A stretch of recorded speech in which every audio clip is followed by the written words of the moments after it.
¿Qué tal, chicos? Hola a todos. El día de hoy vamos a ver el tema de evento vascular cerebral. ¿De acuerdo? El evento vascular cerebral es importante que este tema lo ahondemos un poquito más. Vamos a ver muchas cuestiones: fisiopatología, diagnóstico, cuadro clínico, pronóstico. Es una enfermedad que tiene diferentes nombres. También se le conoce como el famoso ictus, o bien stroke, por el nombre en inglés. Y también se le conoce como, por su forma de presentación que es súbita, como un accidente.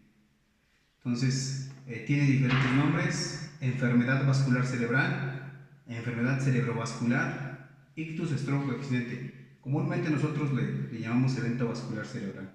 Se dice en la medicina que es la segunda o tercera causa de muerte previamente a la cardiopatía, sobre todo isquémica.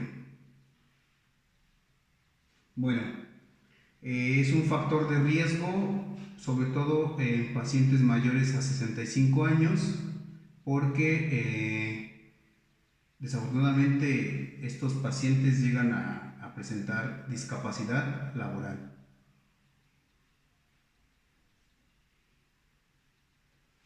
Este evento vascular cerebral tenemos que saber, por ejemplo, que se clasifica en dos formas de presentarse: el isquémico,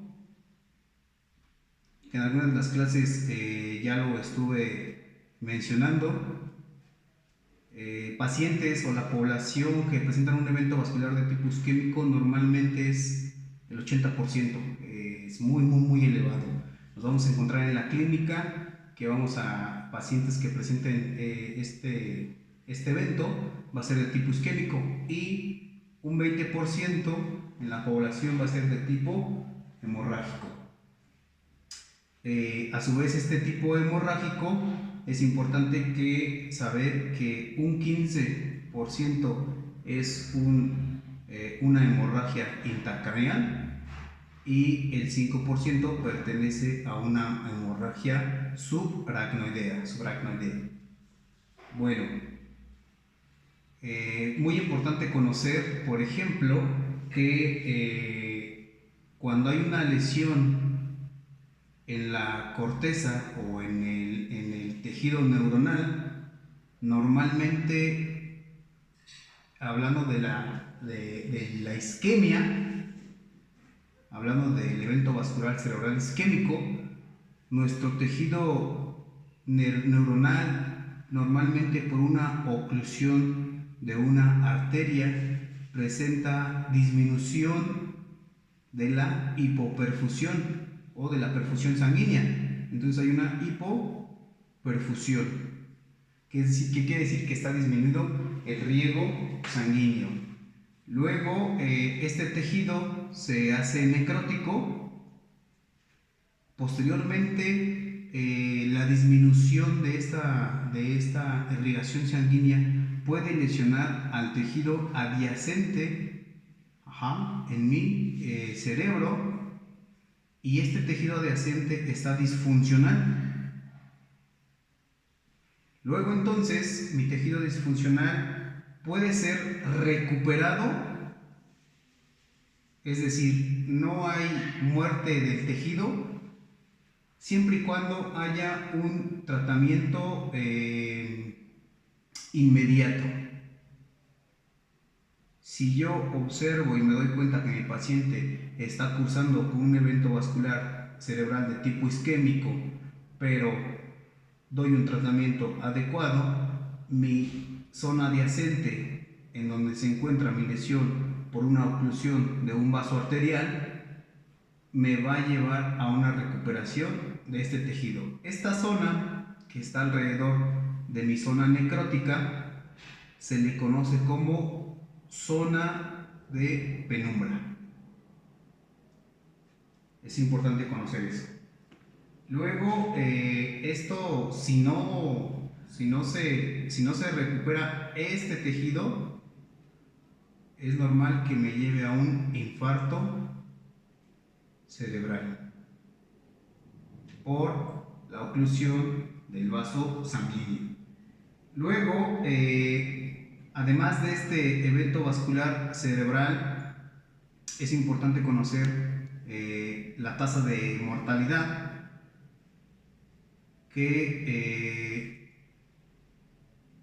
normalmente se dice que es del 10 al 17% en los primeros 30 días.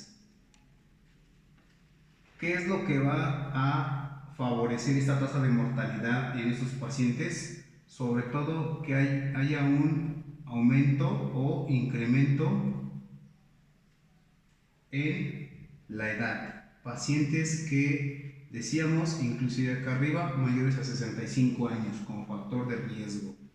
También muy importante saber que esta tasa de mortalidad puede aumentar en el caso de pacientes que cursen con diabetes mellitus. Esto es de mal pronóstico. También hay que ver si ese infarto que se lleva acá en la parte de la lesión a nivel nervioso encéfalo es de un tamaño considerable.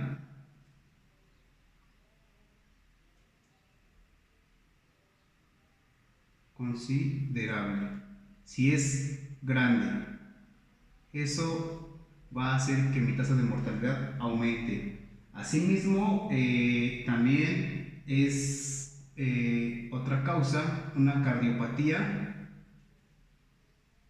isquémica. Una cardiopatía isquémica forma parte de la tasa de mortalidad. Y bueno, el sitio de lesión del infarto. Si recuerdan, tenemos el encéfalo, tenemos el tallo cerebral. Entonces, normalmente cuando hay una lesión a nivel del tallo cerebral, puede haber alteraciones en el estado de conciencia. Bueno, mis signos y síntomas, mi cuadro clínico, mis manifestaciones clínicas pueden presentarse de forma súbita. Esta presentación de forma súbita que presenta mi paciente, normalmente nosotros le llamamos daño neurológico focal agudo. Entonces, este daño neurológico focal agudo, mi paciente va a presentar dificultad en la expresión o la comprensión de la información. Entonces va a tener una disfasia. Va a presentar dificultad en la articulación de las palabras. Entonces va a presentar una disartría. Va a presentar alteración en la visión. Va a presentar hemianopsia. Va a presentar alteración en la coordinación, una ataxia. Y se va a ver comprometida la sensibilidad. Es decir, va a haber una disminución de la sensibilidad. Normalmente esto llega a ser unilateral. Mi paciente puede presentar debilidad, inclusive debilidad muscular, ya lo vimos, eso se llama hemiparesia. Si es la mitad del cuerpo o si tiene debilidad del brazo, la situación aquí es que va a presentar una hemiparesia, una paresia. Bueno, ¿cómo voy a saber yo, cómo voy a saber que mi paciente está cursando con un evento vascular cerebral isquémico y no hemorrágico? Es muy sencillo, voy a subirles los videos de las dos caras de la moneda del evento vascular cerebral que en clase y en el grupo de WhatsApp lo tenemos. Es importante que regresen, que vean ambos videos, primero uno, luego el otro. Aquí vamos a hablar del evento vascular cerebral tipo isquémico y cómo yo poder diferenciar de un EVC hemorrágico. Es muy sencillo. El paciente se le realiza un TAC, una tomografía axial computarizada, computada, en donde, bueno, acá lo hago también, donde en la tomografía presenta una lesión blanca. Eso se llama, de acuerdo a los colores de la radiografía, normalmente de la tomografía, normalmente nosotros manejamos en imagenología, dos tipos de densidades. Esas densidades en el caso de la tomografía, es hipodenso e hiperdenso. Esto quiere decir gris y esto es blanco. En rayos X manejamos otras que ahorita no nos interesan. Bueno, pues decía yo, si por ejemplo aquí hago un corte transversal, coronal, perdón, del encéfalo, decíamos ventrículos laterales, núcleos caudados, hipotálamos, decíamos cuerpo estriado, núcleo lenticular, globo pálido, etcétera, etcétera, etcétera. Podemos pensar que nuestro sitio de lesión se encuentra en la corona radiada. Aquí va a presentar entonces una lesión, por ejemplo, quizá esté en el brazo posterior de la cápsula interna, probablemente esté en el hipotálamo, qué sé yo. Bueno, pues estas zonas de lesión son imágenes hiperdensas. Hiperdensas, ¿qué quiere decir? Que van a tener una coloración blanca. Eso me está hablando de que hubo una ruptura de un vaso sanguíneo y que desafortunadamente necrosó el tejido adyacente, cosa que no tiene que estar en la imagen. Por lo tanto, yo voy a pensar de un evento vascular cerebral tipo hemorrágico. Entonces, si en un ataque, un paciente que está haciendo un evento vascular cerebral y esta ataque, sobre todo simple, no es contraste, no contrastada, contrastada, simple, y yo la veo normal, tengo que pensar automáticamente que esa TAC simple me habla de un evento vascular cerebral isquémico. Entonces, ahora sí yo puedo decir cuándo voy a observar en una tomografía simple de cráneo, obviamente es una TAC simple de cráneo, que me habla de un evento vascular cerebral tipo hemorrágico. Lo tenemos en las imágenes que yo les mandé la vez pasada, en los inicios de las clases. Pues bueno, ahí podemos ver esas diferencias, esos cortes que se trabaja, el técnico que hace el equipo de tomografía computarizada, que bueno, nosotros podemos manipular, como en algún momento les expliqué en clase. Entonces, el evento vascular cerebral, estamos hablando del evento vascular cerebral isquémico. Vamos a ver cuáles van a ser sus causas. ¿Cuál es la etiología de evento vascular cerebral isquémico? El primero es una aterosclerosis. Aterosclerosis. En una aterosclerosis, estas normalmente se dan a nivel de nosotros en el vaso, uno de los vasos sanguíneos muy importantes, digo, todos son importantes, pero vamos a observar, por ejemplo, que cuando yo estudio la arteria carótida común,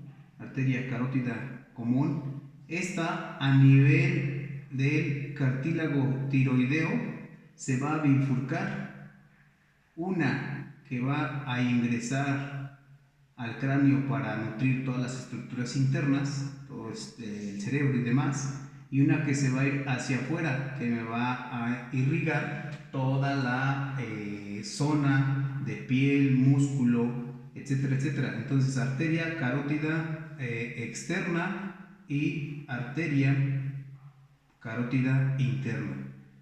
Pues ustedes sabrán que aquí hay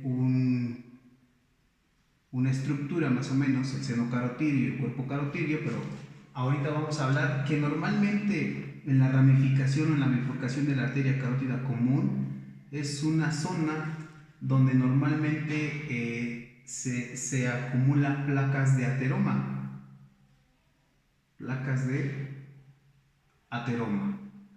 que posteriormente hace que el organismo aumente la presión y que desafortunadamente entonces aquí se forman trombos y que cuando estos migran forman émbolos, y esto puede ser un émbolo que me esté formando una causa de un evento vascular cerebral isquémico, porque luego ahora viaja a las arterias más pequeñas y bueno, ocluya la luz del vaso sanguíneo y desafortunadamente este vaso sanguíneo se va a estenosar, hace una estenosis, que es una disminución del vaso sanguíneo, no una atresia. Una atresia es una oclusión completa del vaso sanguíneo, es una estenosis. Esto es una estenosis, esto es una oclusión, una atresia. Bueno, esto me puede generar entonces una trombosis. Entonces puede ser también por una trombosis. Luego, otra de las causas muy importantes es un cardioembolismo. Un cardioembolismo puede ser originado primeramente por una fibrilación auricular. Desafortunadamente el sistema de conducción no es adecuado y eso me puede generar un evento vascular cerebral de tipo isquémico. También una alteración como una valvulopatía que me puede generar una estenosis, sobre todo de la válvula mitral. También existe en la tricúspide, pero es mayormente en la mitral. Entonces tenemos tricúspide y mitral. Una cardiomiopatía. Cardiomiopatía también me puede generar sobre todo una cardiomiopatía dilatada. Me puede generar un cardioembolismo y es una de las etiologías del evento vascular cerebral.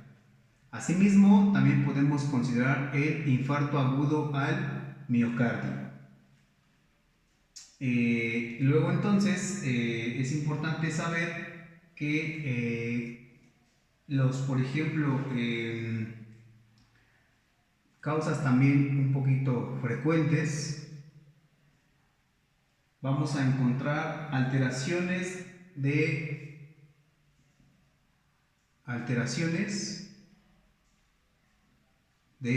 los vasos sanguíneos. Por ejemplo, podemos hablar de una arteritis. Una arteritis puede ser una de las causas de los vasos sanguíneos. Un lupus eritematoso sistémico que genera una inflamación intracraneal.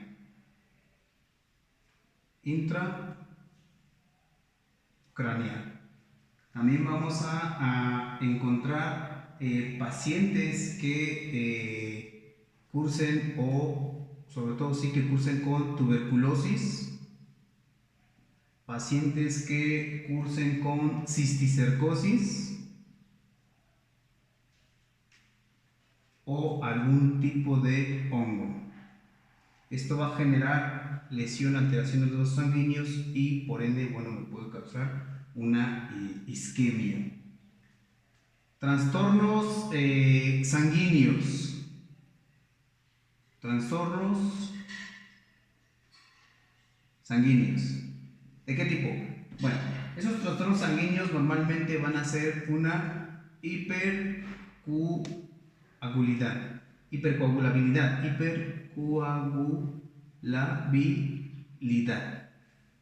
Ajá, entonces hay una presencia cuando nosotros observamos en la VH, en la biometría hemática, que más adelante, bueno, vamos a comentar un poquito de ella, pero vamos a encontrar el hematócrito por arriba de mayor a el 50%. El hematócrito es el volumen de la sangre, y por lo tanto si el hematócrito está elevado, bueno, pues nos va a dar una tendencia a la hipercoagulabilidad.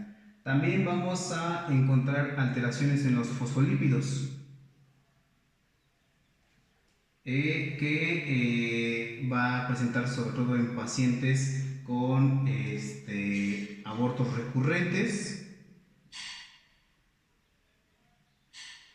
Y importante, estamos hablando de trastornos sanguíneos, pacientes que cursen con una anemia. Hemoglobina en el caso de mujeres por debajo de 11, en el caso de hombres por debajo de 13. Entonces es importante una anemia, sobre todo de tipo falciforme.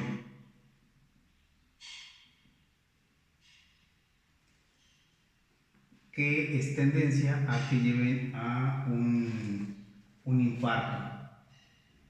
Bueno, también aquí es importante mencionar que el 30% de los casos en los infartos se presenta a nivel cerebral. Entonces decíamos acá, a nivel cerebral, y bueno, se dice que es idiopático, es decir, no es criptogénico, no se conoce la causa. Entonces de estos infartos, el 30% es idiopático. O bien, podemos decir que ese mismo 30% es criptogénico. Criptogénico, es decir, no se conocen las causas.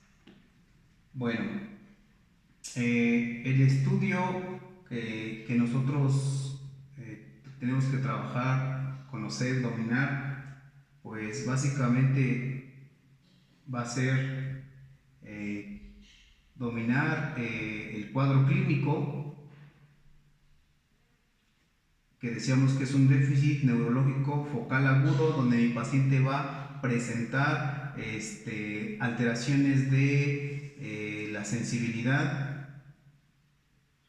puede presentar debilidad, por lo tanto va a presentar una paresia, va a presentar alteraciones en la visión, una hemianopsia o amaurosis,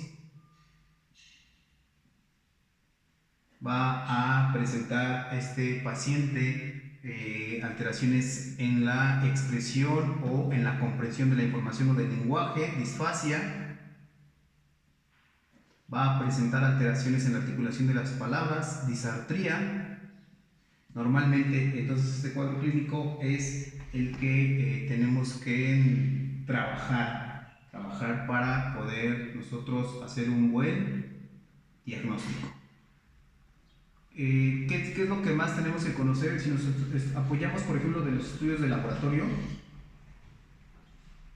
Importante, por lo común, los pacientes que llegan ingresan al servicio de urgencias, y ahí o al triage y demás, y que se pasan al servicio de urgencias, bueno, pues se les manda a hacer una biometría hemática, un examen general de orina, se le puede mandar a hacer una química sanguínea, importante los tipos de trombina, también los tipos de tromboplastina, el TPT, etcétera, etcétera, etcétera.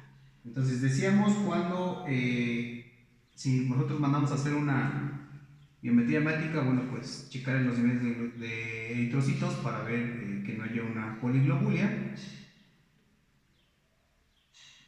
Bueno, y decíamos, también nos puede dar, puede arrojar datos de una anemia, sobre todo de tipo falciforme por aumento del hematocrito. Que el hematocrito es muy importante, el volumen corpuscular medio, la hemoglobina corpuscular media, nos van a dar si es normocítico, macrocítico, macrocítico, hipocrómico, hipercrómico, bueno, y de ahí los diferentes tipos de anemias con el hematócrito, el volumen de corpuscular media y la hemoglobina corpuscular media. Muy importante. Ver que el examen general de orina pues, esté adecuado, la química sanguínea, ver que la función renal sea la adecuada, también por ejemplo los tiempos, bueno, hay que ver cómo están, hay que trabajar electrolitos, checar cómo están los electrolitos, y si queremos hacer estudios todavía un poquito más sofisticados o inclusive hacer una evaluación completa del paciente, es recomendable un electrocardiograma para ver que no esté haciendo una fibrilación auricular. También mandar a hacer un ecocardiograma.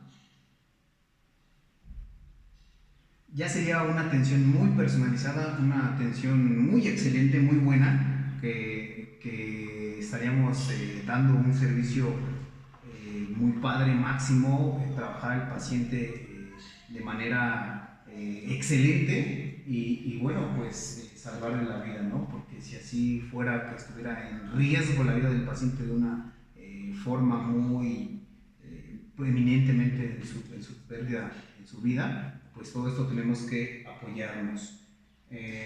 También podemos hacer otros estudios, pero bueno, ya serían posterior a lo mejor al evento, que quizás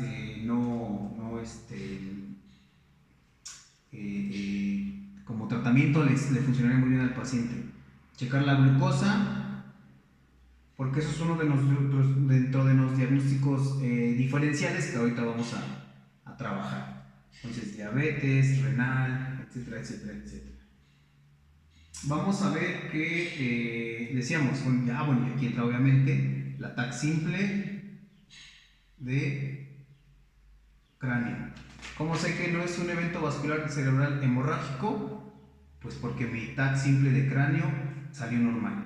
Si mi TAC simple de cráneo presenta una lesión hiperdensa, inmediatamente tengo que pensar en un evento vascular cerebral de tipo hemorrágico. Bueno, decíamos que nosotros hacemos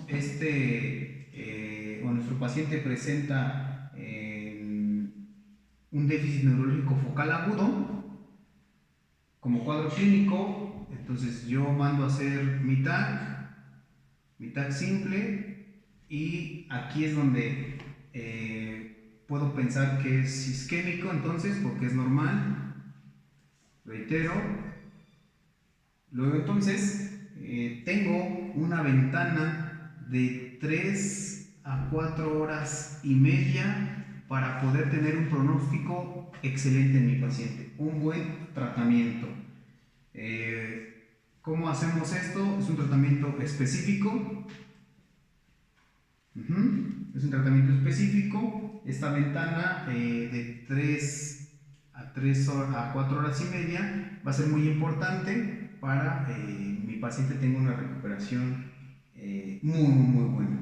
¿Cómo lo voy a hacer? Bueno, pues mi paciente presenta mi cuadro clínico ya mencionado. En ese momento yo tengo que actuar con un tratamiento fibrinolítico. Fibrinolítico. O una trombólisis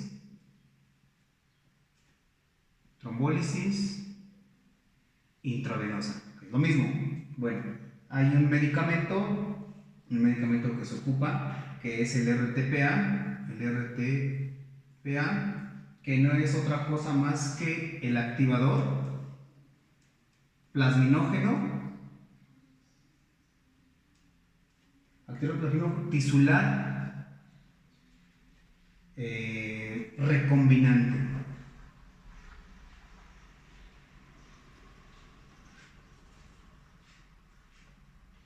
Entonces con mi RTPA yo puedo entrar inmediatamente y trabajar con mi paciente para que tenga buenos resultados y mi paciente tenga una mejoría excelente.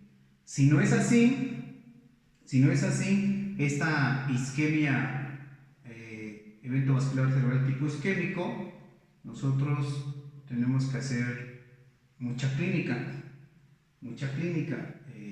Llegan a la consulta y bueno, va a presentar el diagnóstico antes, los signos y síntomas mencionados de este lado, que solamente los dejo como idem, que son los mismos, es lo mismo, y automáticamente yo tengo que saber qué puedo hacer. Digo, con acupuntura vamos a ver, les voy a hacer un video de qué es lo que podemos hacer con acupuntura, grandes cosas, pero bueno, ahorita el abordaje es desde el punto de vista de la medicina occidental.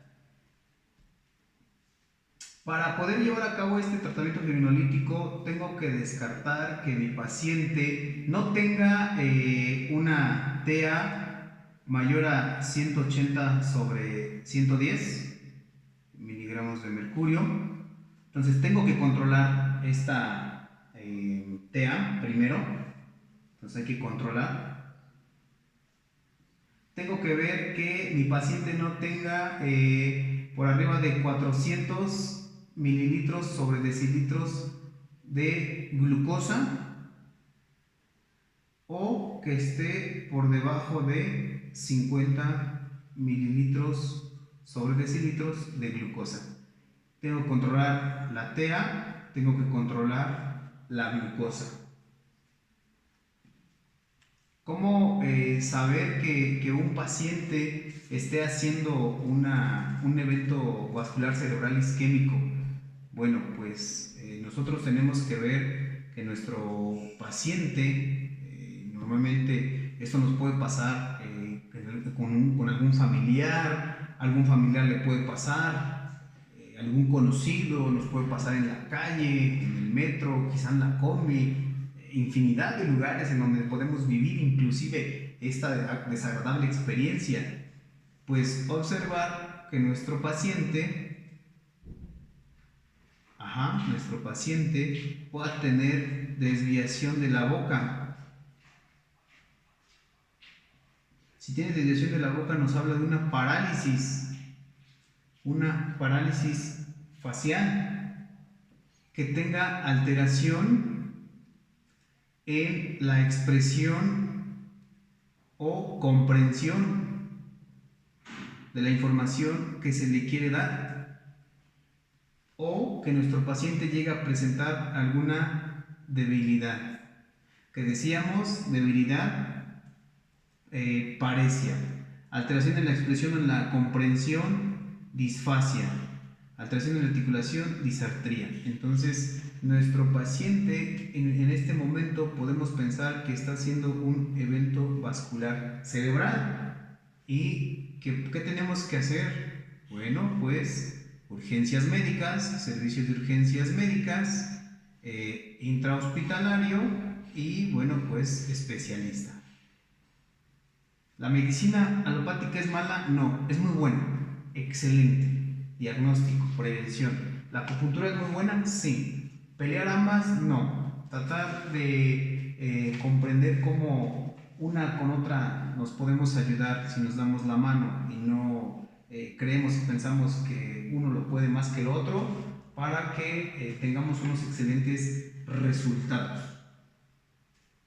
También existe un evento vascular cerebral transitorio.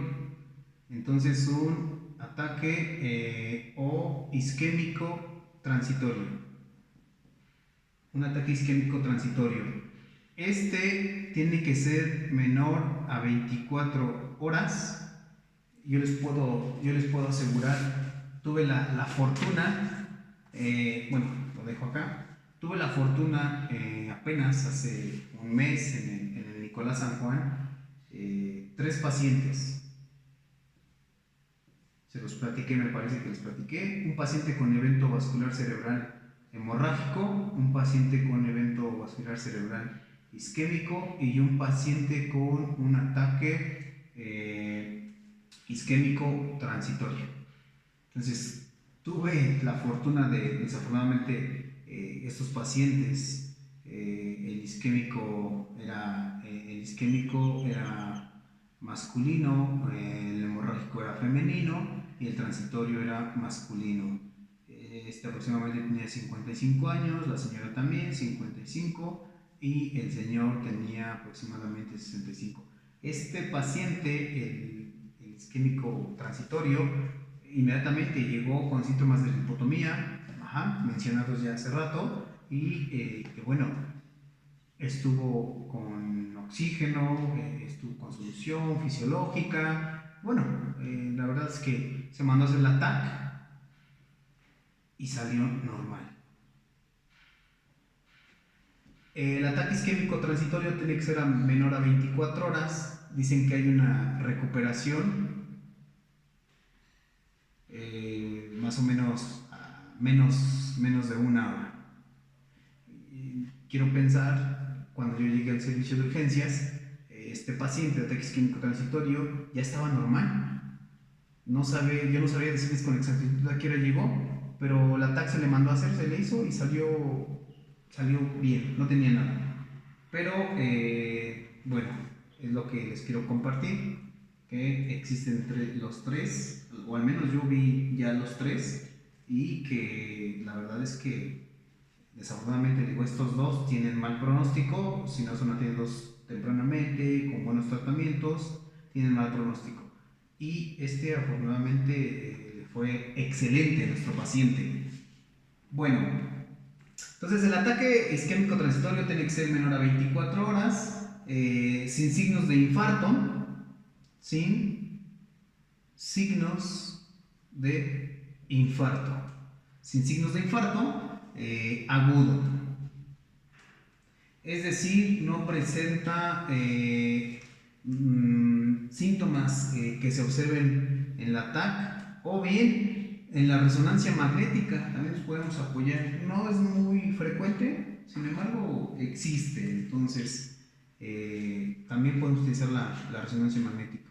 O un ataque isquémico transitorio con signos y síntomas silenciosos.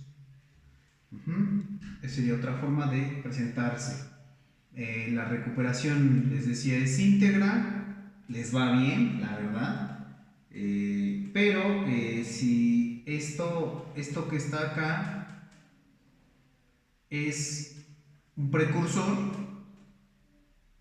para un infarto cerebral, siempre y cuando no haya alteraciones, siempre y cuando no haya un buen tratamiento, siempre y cuando no sea tratado nuestro paciente. En caso de que presente síntomas, si presenta síntomas agudos, entonces puede ser que sea precursor a un infarto cerebral. Este ataque isquémico transitorio, decía yo, puede ser por microémbolos.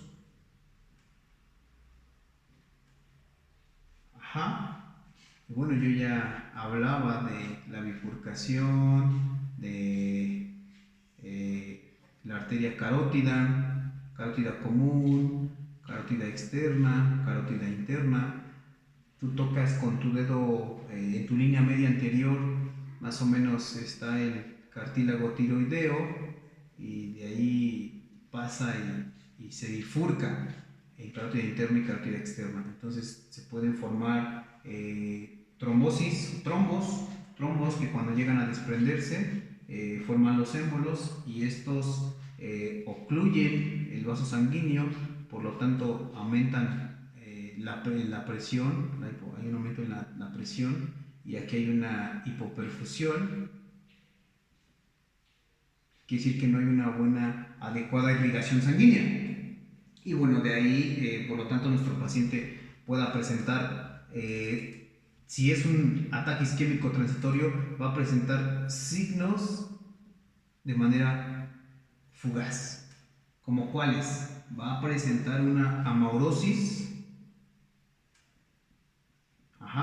visual.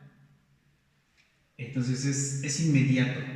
Va a presentar una debilidad, pero a poco tiempo se va a recuperar. Debilidad de la extremidad superior, puede ser derecha, puede ser izquierda, pero se recuperan rápido. ¿Y qué es lo que pasó?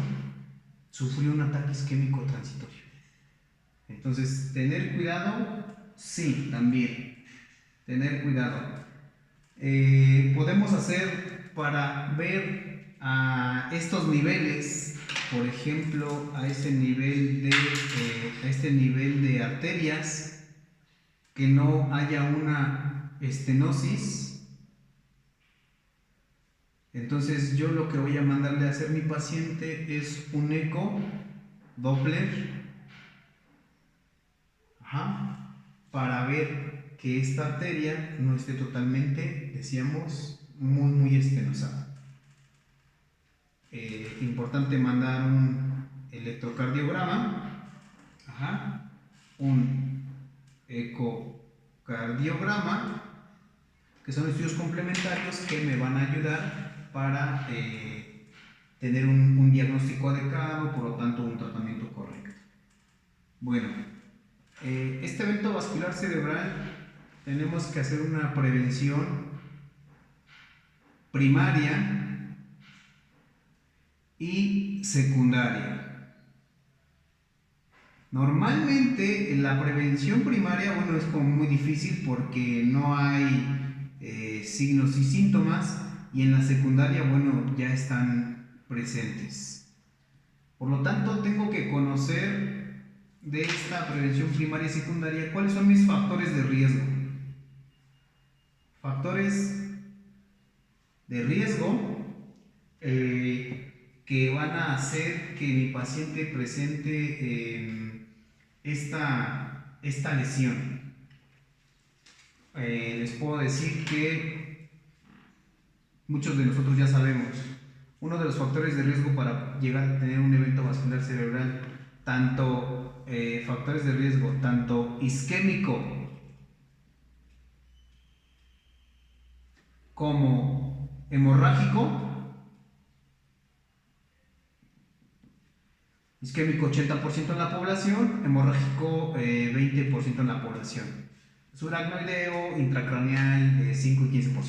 Bueno, factores de riesgo que me puedan llevar a un evento vascular cerebral. Tabaquismo. Todas las personas que tienden a consumir tabaco, bueno, pues desafortunadamente, déjenme decirles que tienen es un factor de riesgo para padecer EBC.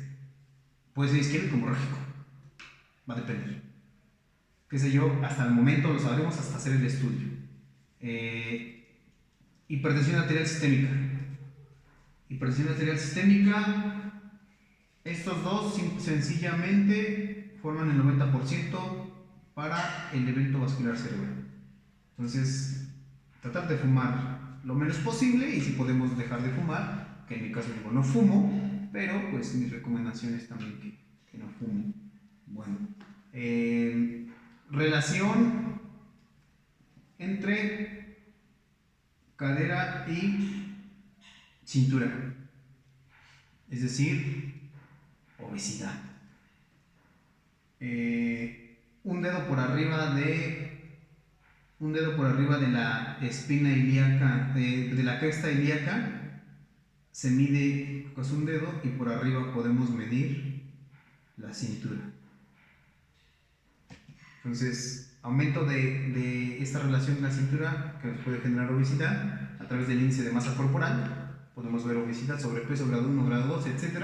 Bueno, pues es un factor de riesgo para tener evento vascular o padecer, cursar con un evento vascular cerebral. También vamos a tener aquí pacientes con diabetes mellitus.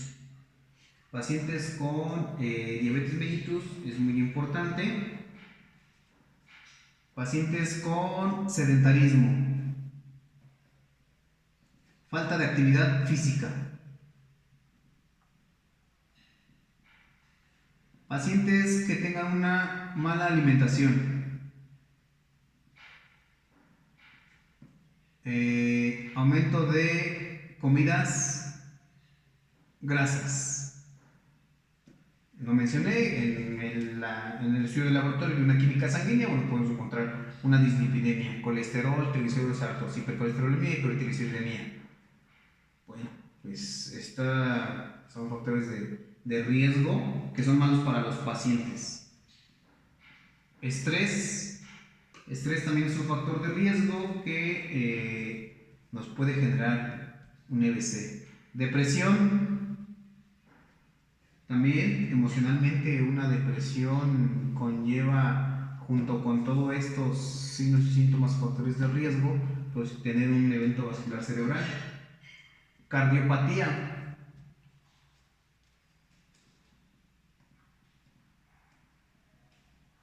Cardiopatía es otro factor de riesgo que me va a llevar a que, sobre todo cuando tengo una fibrilación auricular. Estudiar el electrocardiograma también sería importante que lo estudien para poder entender algunos aspectos y bueno, ser cada vez mejores. También, ¿qué les parece el alcohol? A aquellas personas bebedoras, pues afortunadamente también van a ser un factor de riesgo para producir un EBC. Luego, mis tres métodos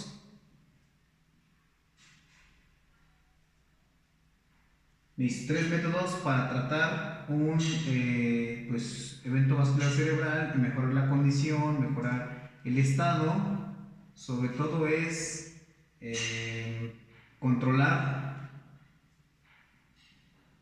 la presión arterial.